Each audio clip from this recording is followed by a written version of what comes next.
विद्यार्थी मित्रांनो, नमस्कार. कला वाणिज्य व विज्ञान महाविद्यालय शंकरनगर आणि वाणिज्य विभागातर्फे आपल्या सर्वांचं हार्दिक स्वागत. मी आज आपल्यासोबत BCom तृतीय वर्षातील विपणन व्यवस्थापन प्रथम या विषयातील प्रकरण 2 विपणन नियोजन या विषयावर सखोल चर्चा करणार आहे. सध्याचे युग हे स्पर्धेचं युग आहे. जीवनाच्या प्रत्येक क्षेत्रामध्ये नियोजन तंत्राचा अवलंब केला जातो, करणं आवश्यक आहे. त्याच पद्धतीनं व्यावसायिक संस्था, उपक्रम, शासन ह्या सर्व यंत्रणा सुद्धा नियोजनाच्या माध्यमाचा अवलंब करतात आणि भविष्यकालीन जे उद्दिष्ट आहे ते साध्य करण्याचा प्रयत्न करतात. त्याच संदर्भात आपण आज विपणन नियोजनाची जी व्याख्या आहे ती पाहूयात. ज्या विपणन नियोजनाच्या माध्यमातून व्यावसायिक उपक्रम आपलं उद्दिष्ट साध्य करण्याचा प्रयत्न करतात, भविष्यकालीन योजना राबवतात. त्यामध्ये पहिली व्याख्या आहे फिलिप कोटलर यांनी केलेली. ते असं म्हणतात की भविष्य काळात करण्यात येणाऱ्या कार्याबद्दल वर्तमान काळात निर्णय घेणे होय. विपणन नियोजन ही एक अशी प्रक्रिया आहे की जिच्याद्वारे उपक्रम किंवा प्रमंडळे आपल्या संसाधनांचे व्यावसायिक उद्दिष्टे व संधीशी समायोजन करू शकतात. म्हणजे भविष्यकाळामध्ये जे इप्सित उद्दिष्ट आपल्याला साध्य करायचं आहे, एखादं कार्य करायचं आहे, त्या संदर्भामध्ये विपणन नियोजन केलं जातं आणि यासाठी त्या प्रमंडळाकडं, उपक्रमाकडं जी काही संसाधनं उपलब्ध आहेत त्यांचा मेळ घालून हे उद्दिष्ट साध्य करण्याचा प्रयत्न केला जातो. त्यानंतर कुंज आणि ओडोनल यांनी एक व्याख्या केलेली आहे. ते असं नमूद करतात की काय करावयाचे आहे, कसे करावयाचे आहे, म्हणजे भविष्यकाळामध्ये काय करायचं आहे आणि कसं करायचं आहे, केव्हा करायचं आहे आणि ते कोणी करावयाचे आहे या संदर्भात आगाऊ ठरविण्याच्या क्रियेला नियोजन म्हणतात. म्हणजे भविष्यकालीन एखादी योजना राबवायची असेल, उद्दिष्ट साध्य करायचं असेल तर त्या संदर्भामध्ये जो कार्यक्रम आखला जातो त्याला, त्या क्रियेला नियोजन असे म्हणतात, असं कुंज आणि ओडोनल यांनी या ठिकाणी नमूद केलेलं आहे. यानंतर आपल्याला पाहायचं आहे पुढील भाग, विपणन नियोजनाची उद्दिष्टे. हे जे विपणन नियोजन आहे ते कशासाठी राबवलं जातं आणि त्यामुळं व्यवसायाची भरभराट कशी होऊ शकेल या उद्देशानं हे विपणन नियोजन आखलं जातं. त्यातलं पहिलं उद्दिष्ट आहे भविष्यकालीन अंदाज बांधणे. यासाठी विपणन नियोजन आवश्यक आहे. भविष्यकालातील मागणी, त्याचा पुरवठा करणे, अर्थव्यवस्थेमध्ये सातत्याने बदल होतात, त्याला तोंड देणे, तेजी मंदी, ह्या सर्व बाबी अर्थव्यवस्थेमध्ये बरा किंवा वाईट परिणाम करतात. याचा अंदाज बांधण्यासाठी आणि अनिश्चितता कमी करण्यासाठी विपणन नियोजनाची आखणी केली जाते. त्यानंतर आहे पुढचा मुद्दा, समन्वय निर्मितीस मदत.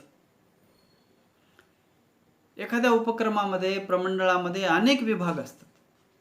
या अनेक विभागामध्ये जे कर्मचारी असतात यांच्यामध्ये, विभागामध्ये समन्वय निर्माण करण्यासाठी आणि व्यवसायाची कार्यक्षमता वाढवण्यासाठी, व्यवसायातील कामाची गुणवत्ता वाढवण्यासाठी विपणन नियोजन करणं आवश्यक आहे.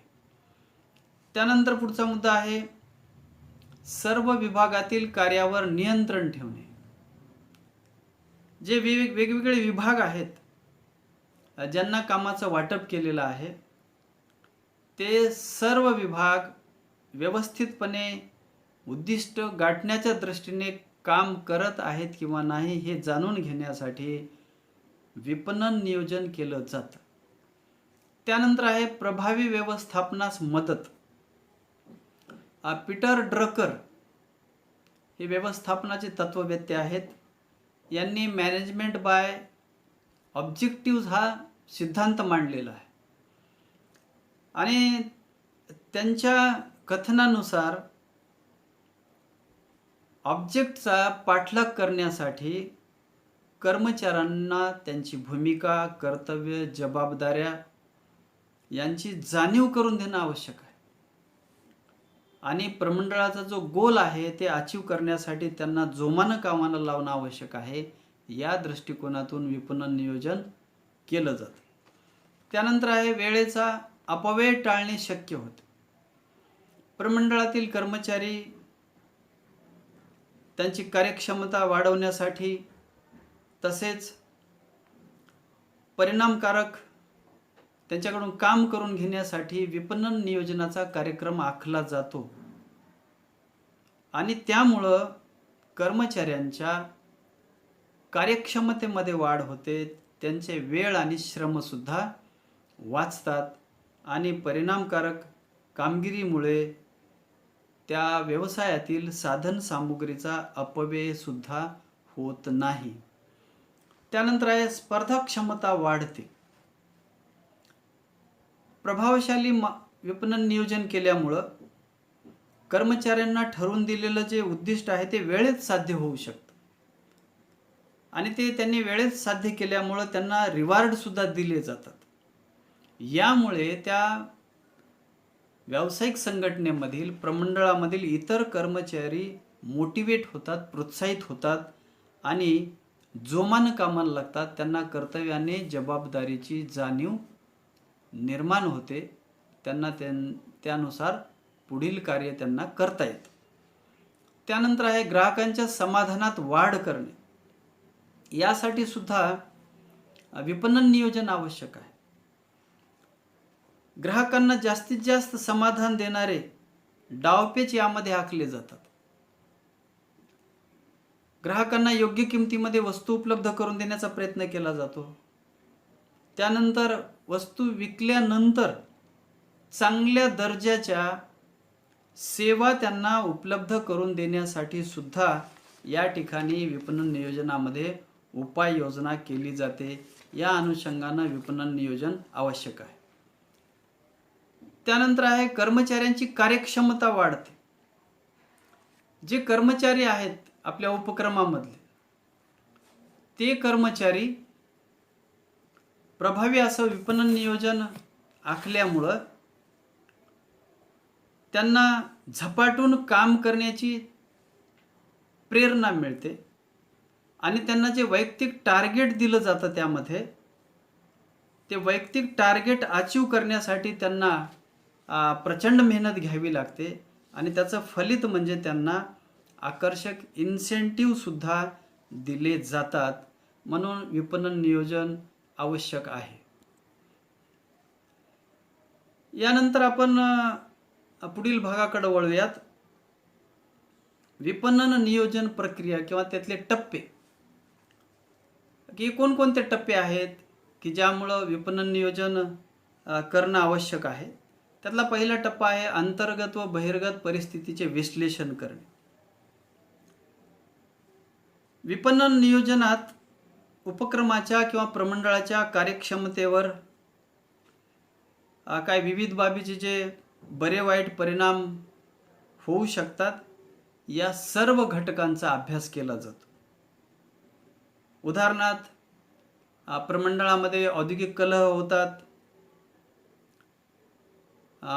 उच्च दर्जाचं मनुष्यबळ असतं पण ते व्यवस्थित कार्य करत नाहीत, स्पर्धा असते अनेक उद्योगासोबतची, त्याला तोंड द्यायचं असतं, तेजी मंदी असते.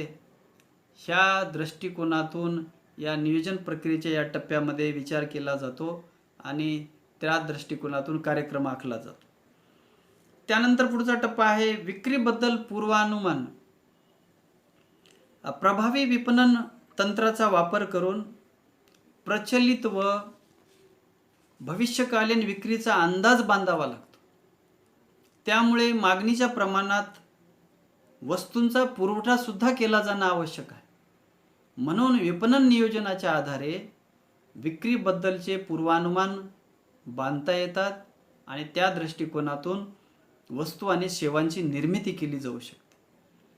त्यानंतर पुढचा टप्पा आहे संधी, समस्या, सामर्थ्य आणि दुर्बल घटकांचा वस्तुनिष्ठ विचार. विपणन नियोजनाच्या या प्रक्रियेमध्ये व्यवसायाचा विस्तार करण्यासाठी साकल्याने विचार करून संधीचा फायदा कसा उचलता येईल याचा विचार केला जातो. आपले सामर्थ्य आहे त्याचा पूर्ण वापर केला जातो. दुर्बल घटक आहेत त्याच्यावर मात करण्याचा प्रयत्न केला जातो. तर एखादी समस्या निर्माण झालेली असेल तर ती समस्या सोडवण्यासाठी वेळीच उपाययोजना करण्यासाठी वस्तुनिष्ठ विचार या टप्प्यामध्ये केला जातो. त्यानंतर आहे उद्दिष्टे व इष्टांकाचे निर्धारण. व्यवसायामध्ये नफा मिळविण्यासोबतच विक्रीच्या परिमाणामध्ये वाढ करणे, कर आकारणीपूर्वी विशिष्ट दराने नफा मिळवणे किंवा त्यामध्ये वृद्धी करणे इत्यादी उद्दिष्टे किंवा इष्टांक सुद्धा निर्धारित केले जातात आणि त्या इष्टांकाचा, उद्दिष्टांचा पाठलाग करण्यासाठीची प्रक्रिया या ठिकाणी राबवली जाते. त्यानंतर आहे व्यूहरचनेचे निर्धारण. आता उद्दिष्ट ठरवलेलं आहे, इष्टांक ठरवलेले आहेत. मग ह्या निर्धारित उद्दिष्टांचा, इष्टांकाचा पाठलाग करण्यासाठी, ते गाठण्यासाठी व्यूहरचना करावी लागते, डावपेच आखावे लागतात. यामध्ये वस्तूची किंमत, दर्जा, वैशिष्ट्ये, संवेष्टन, वितरण व्यवस्था, जाहिरात मोहीम, अपेक्षित खर्च या सर्व बाबीबद्दलचे स्पष्टीकरण केले जाते आणि मग पुढची पावले उचलली जातात. त्यानंतर आहे कार्यक्रमाचा आराखडा. व्यूहरचनेचं निर्धारण झाल्यानंतर, व्यूहरचनेची रचना केल्यानंतर त्या पुढील टप्पा म्हणजे कार्यक्रमाचा आराखडा, की ज्याच्या माध्यमातून अपेक्षित यश आपल्याला संपादित करायचं आहे.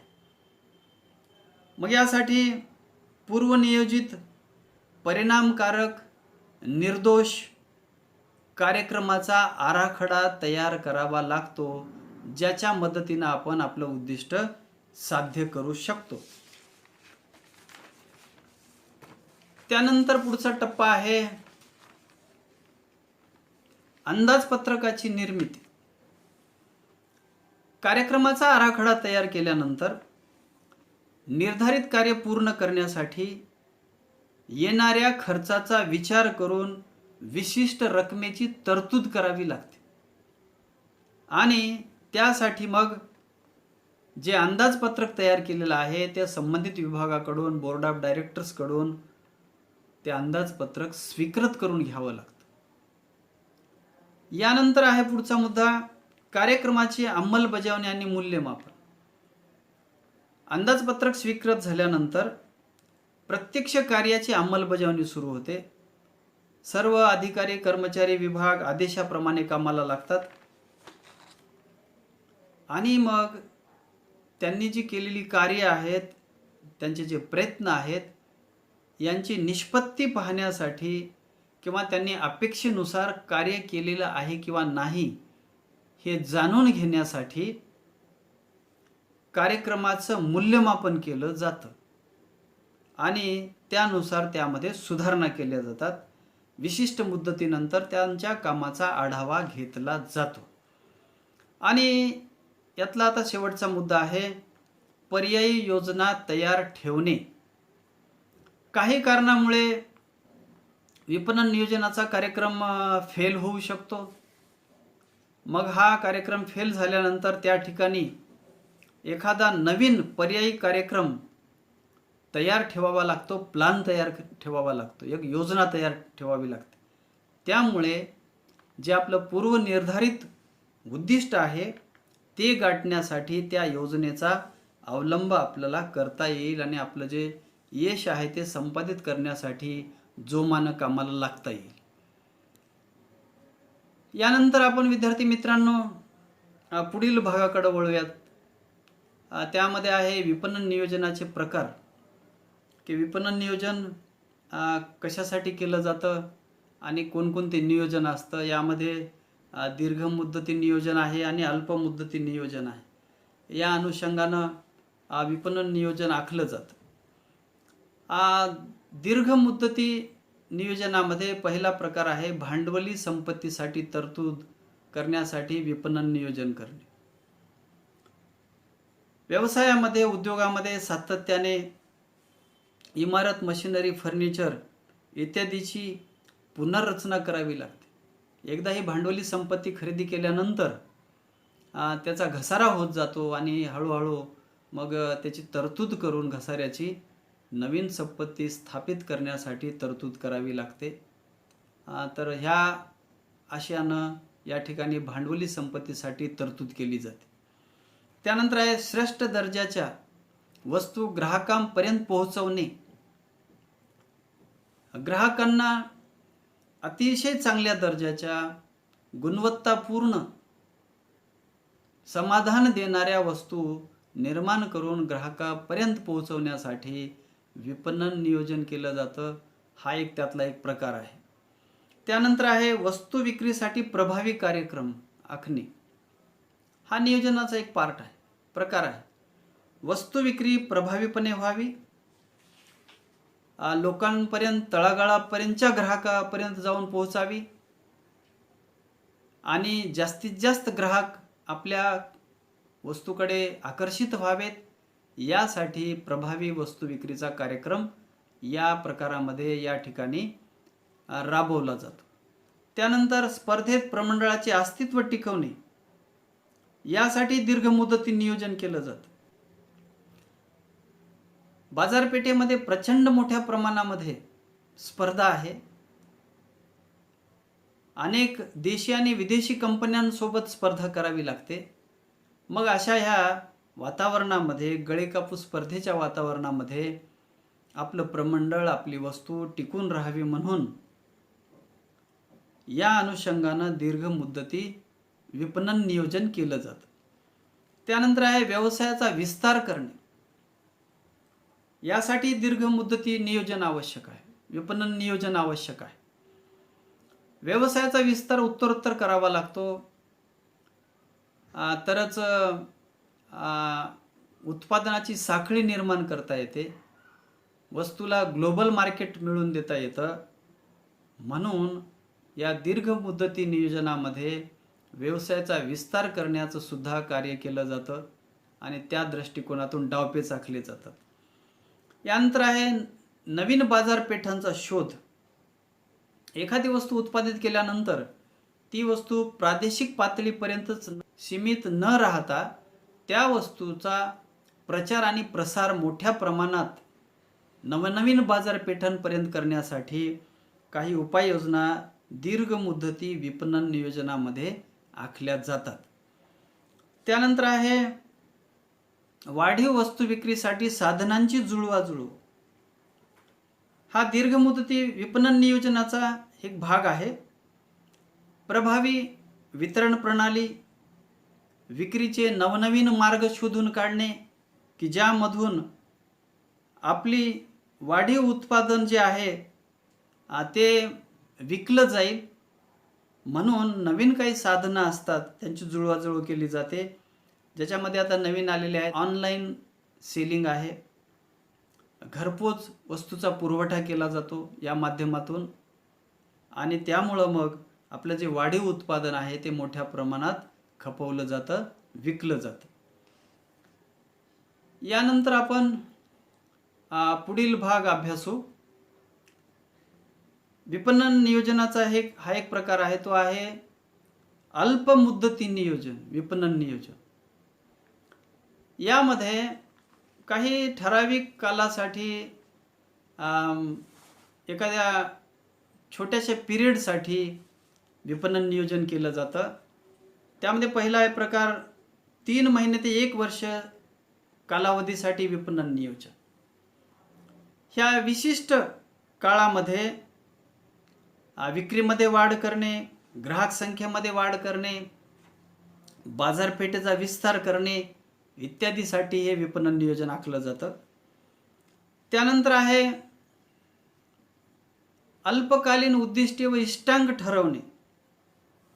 अल्प कालावधीसाठीच काही उद्दिष्ट ठरवणे आणि त्याचा पाठलाग करणे, इष्टांक गाठण्याचा प्रयत्न करणे, की ज्यामध्ये व्यवस्थापनाच्या वरच्या पातळीवर काही उद्दिष्ट ठरवली जातात आणि त्या विशिष्ट पिरियडमध्ये अल्प कालावधीमध्ये गाठण्याचा प्रयत्न या विपणन नियोजनाच्या माध्यमातून केला जातो. त्यानंतर आहे योजनेची अंमलबजावणी करणे.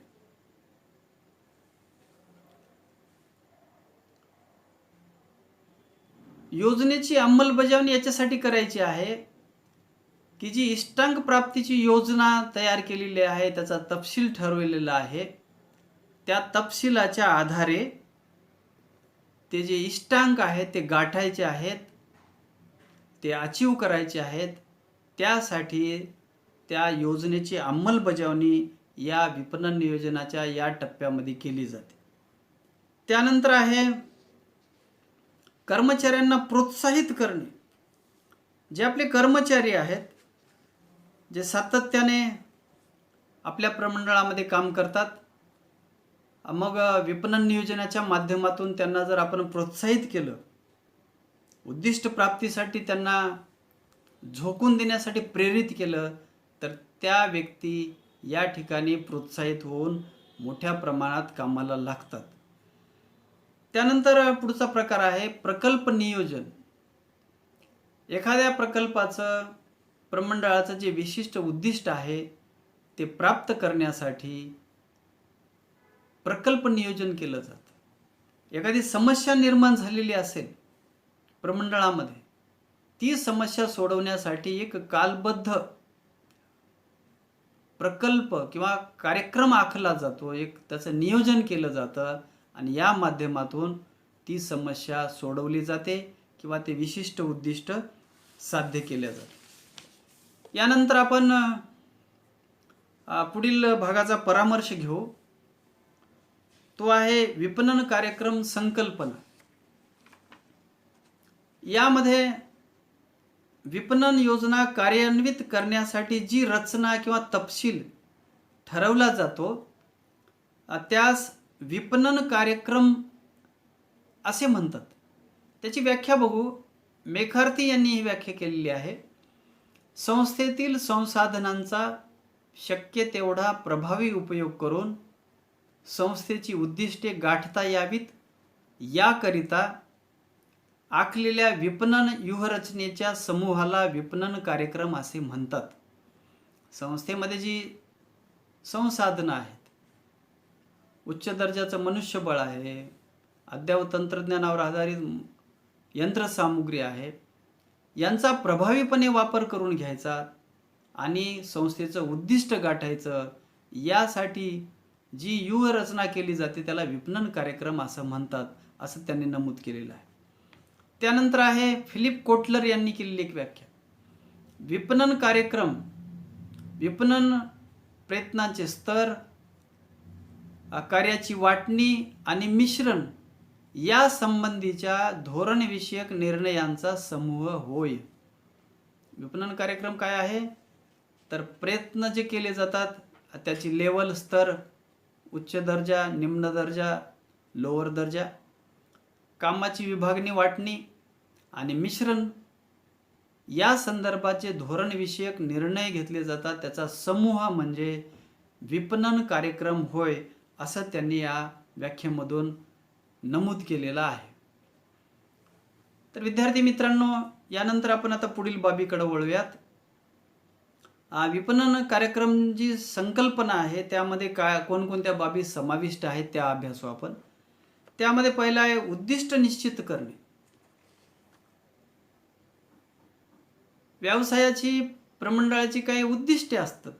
उदाहरणादाखल जास्तीत जास्त आर्थिक लाभ मिळवणे, निर्धारित कार्य ठराविक वेळेमध्ये पूर्ण करणे, अशी जी विपणन कार्यक्रमाची उद्दिष्टे असतात ती उद्दिष्टे या संकल्पनेमध्ये समाविष्ट केलेली असतात. त्यानंतर पुढचा मुद्दा आहे इष्टांक बाजाराची निवड करणे.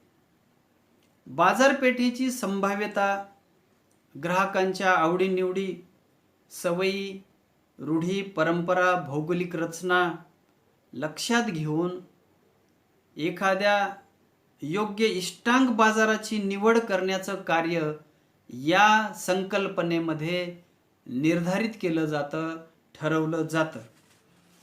त्यानंतर आहे विपणन मिश्रण ठरविणे. विपणन मिश्रण म्हणजे व्यावसायिक संस्था व विपणन विषयक क्रिया यामधील समन्वय होय.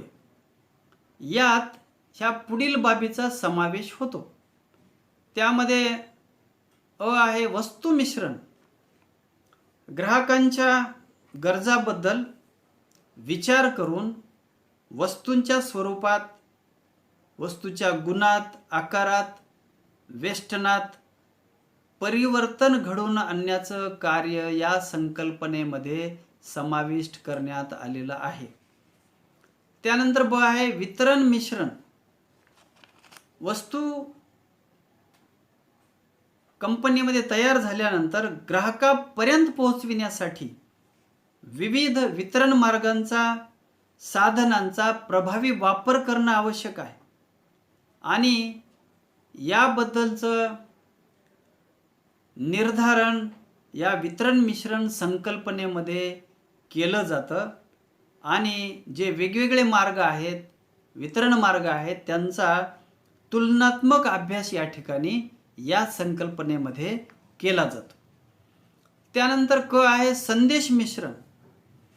प्रमंडळात वस्तू तयार झाल्यानंतर, सेवा निर्माण झाल्यानंतर संभाव्य ग्राहकांना वस्तूमधील गुण, वैशिष्ट्ये, वेगळेपणा, उपयुक्तता याबद्दल माहिती देऊन त्यांना आपली वस्तू कशी चांगली आहे आणि ती तुमच्यासाठी कशी फायदेशीर आहे हे पटवून देण्याचं काम, त्यांना अभिप्रेरित करण्याचं काम या संदेश मिश्रण संकल्पनेमध्ये केलं जातं. त्यानंतर आहे सेवा मिश्रण. वस्तू विक्री संदर्भात ग्राहकांना दिल्या जाणाऱ्या विक्रीपूर्व आणि विक्रीनंतरच्या सेवा कशा दिल्या जाणार आहेत याचं विवेचन या संकल्पनेमध्ये केलं जातं. त्यांना या संकल्पनेमधून हमी दिली जाते. या दृष्टिकोनातून ही संकल्पना महत्त्वाची आहे. त्यानंतर आहे भौतिक सोयींची उपलब्धता. ही एक कन्सेप्ट आहे. यामध्ये विपणनाची योजना कार्यान्वित करण्यासाठी इमारत, फर्निचर, वाहतूक व्यवस्था, साठवणूक सुविधा आवश्यक आहे. या सर्वांचा साकल्याने विचार या संकल्पनेमध्ये केला जातो. आणि पुढचा टप्पा आहे संसाधनांचा प्रभावी उपयोग. विपणनाची जी योजना आहे ती कार्यान्वित करण्यासाठी भौतिक, आर्थिक, मानवीय साधने पर्याप्त प्रमाणामध्ये उपलब्ध आहेत किंवा नाही याचा विचार व प्रभावी वापर या संकल्पनेमध्ये नमूद केला जातो की त्यांचा वापर कशा पद्धतीनं करून घेऊन ही योजना आपलं उद्दिष्ट गाठता येईल आणि प्रमंडळाची भरभराट करता येईल. यानंतर आपण पुढील भागावर चर्चा करूयात. तो आहे विपणन कार्यक्रमास प्रभावित करणारे घटक. प्रत्येक व्यावसायिक संघटना आपलं उद्दिष्ट गाठण्यासाठी, आपल्या व्यवसायाची भरभराट करण्यासाठी एक प्रभावी असा विपणन कार्यक्रम तयार करत असते.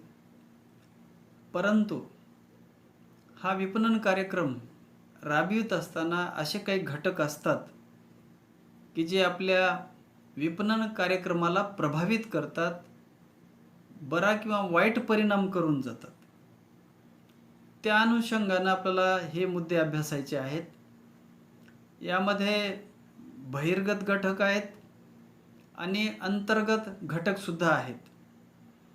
त्यामध्ये आपण पहिल्यांदा पाहू बहिर्गत घटक, की जे असे घटक आहेत की जे व्यवसायाच्या बाहेर असतात, बाहेरील असतात, परंतु त्याचा परिणाम आपल्या विपणन कार्यक्रमावर होतो. त्यामध्ये पहिला आहे वाढती स्पर्धा. आपली अर्थव्यवस्था जागतिक बाजारपेठेला जोडल्या गेलेली आहे. त्यामुळं देशांतर्गत आणि देशाबाहेरील वस्तूंशी आपल्याला मोठा संघर्ष करावा लागतो. त्या वस्तूंसोबत स्पर्धा करावी लागते. मग ह्या जागतिक बाजारपेठेमध्ये, देशातील बाजारपेठेमध्ये आपल्या वस्तूला आणि सेवेला टिकवून ठेवण्यासाठी विपणन कार्यक्रम असा प्रभावी राबवावा लागतो की जेणेकरून आपण त्या स्पर्धेला चांगल्या प्रकारे फाईट करू शकू, स्पर्धा करू शकू आणि आपला व्यवसाय टिकवून ठेवू शकू. या अनुषंगानं विपणन कार्यक्रम राबविणं आवश्यक आहे. आणि यामध्ये जर आपण कमी पडलोत तर आपला विपणन कार्यक्रम यशस्वी होऊ शकत नाही. त्यानंतर आहे ग्राहकांच्या अपेक्षा. जे बाजारपेठेमध्ये विखुरलेले ग्राहक आहेत, त्या ग्राहकांच्या काही अपेक्षा असतात वस्तूबद्दल. त्या अपेक्षा, त्यांच्या आवडीनिवडी पूर्ण करण्याची क्षमता आपल्या वस्तूमध्ये असणं आवश्यक आहे. जर आपली वस्तू त्यांच्या अपेक्षा पूर्ण करू शकली नाही तर ते आपल्या वस्तूला प्राधान्य देऊ शकत नाहीत आणि अशा वेळी आपला विपणन कार्यक्रम मग प्रभावित होतो, एखाद्या वेळेस फेलसुद्धा होऊ शकतो. त्यानंतर आहे आर्थिक कामगिरी. विपणनाच्या माध्यमातून प्रभावीपणे वस्तूंची विक्री केल्यानंतर जो लाभ मिळतो तो लाभ आपल्या एकूण खर्चापेक्षा जास्त असणं आवश्यक आहे. लाभाचं प्रमाण जास्तीचं असणं आवश्यक आहे. तरच आपला विपणन कार्यक्रम यशस्वी ठरला असं आपण म्हणू शकतो. जर आपल्या वस्तूच्या विक्रीपासून आपल्याला अपेक्षित नफा प्राप्त झाला नाही तर त्याचा विपरीत परिणाम आपल्या व्यवसायावर होऊ शकतो. म्हणून विपणन कार्यक्रम असा असावा की ज्यामधून मोठ्या प्रमाणात वस्तूचं प्रमोशन होईल, विक्रीमध्ये वाढ होईल आणि आपल्याला जास्तीत जास्त नफासुद्धा प्राप्त होईल. त्यानंतर आहे ग्राहकांची माहिती. आपला विपणन कार्यक्रम यशस्वीपणे राबवण्यासाठी देशातील, विदेशातील, आपल्या प्रदेशातील ग्राहकांची इत्थंभूत माहिती आपल्याकडं असणं आवश्यक आहे की ज्याच्या आधारे आपण त्या ग्राहकांना आपल्या वस्तूबद्दलची, सेवेबद्दलची पूर्ण माहिती देऊ शकू आणि त्या ग्राहकांकडे आपल्या वस्तू संदर्भातल्या काही सूचना असतील, काही तक्रारी असतील, ते आपल्याला प्राप्त करता येतील आणि भविष्यकाळामध्ये त्यामध्ये सुधारणा करता येईल.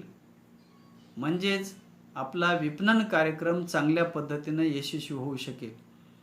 जर असा डाटा आपल्याकडं ग्राहकांचा उपलब्ध नसेल तर त्यावेळेस आपला विपणन कार्यक्रम चांगल्या प्रकारे राबवला जाऊ शकणार नाही. यानंतर आपल्याला पाहायचे आहेत अंतर्गत घटक की ज्यामुळं आपल्या विपणन कार्यक्रमाला काही बाधा पोहोचू शकते किंवा फायदे सुद्धा त्यापासून होऊ शकतात. त्यामधला पहिला मुद्दा आहे व्यावसायिक उद्दिष्ट. आपलं व्यावसायिक उद्दिष्ट गाठण्यासाठी विपणन नियोजन करणं आवश्यक आहे, परंतु हे केलेलं नियोजन लवचिक असणं आवश्यक आहे. गरजेनुसार त्यामध्ये बदल करणं शक्य असणं आवश्यक आहे. म्हणजे अर्थव्यवस्थेमधील, बाजारपेठेमधील जशी परिस्थिती येईल त्या परिस्थितीला आपणास जुळवून घेता आलं पाहिजे, तरच आपला विपणन कार्यक्रम प्रभावी ठरू शकेल. यानंतर पुढचा मुद्दा आहे कायदेशीर बाबी. देशामध्ये विदेशामध्ये अनेक कायदे वस्तू विक्रीच्या संदर्भात, उत्पादनासंदर्भात तयार केले जातात. त्या कायद्याला अनुसरून विपणन कार्यक्रम राबविणं आवश्यक आहे, त्याचा आराखडा तयार करणं आवश्यक आहे.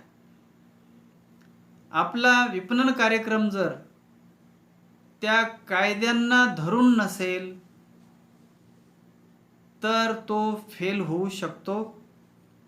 आपण कायद्याच्या कचाट्यामध्ये सापडू शकतो आणि त्याचा विपरीत परिणाम आपल्या व्यवसायावर तसेच आपल्या विपणन कार्यक्रमावर होऊ शकतो.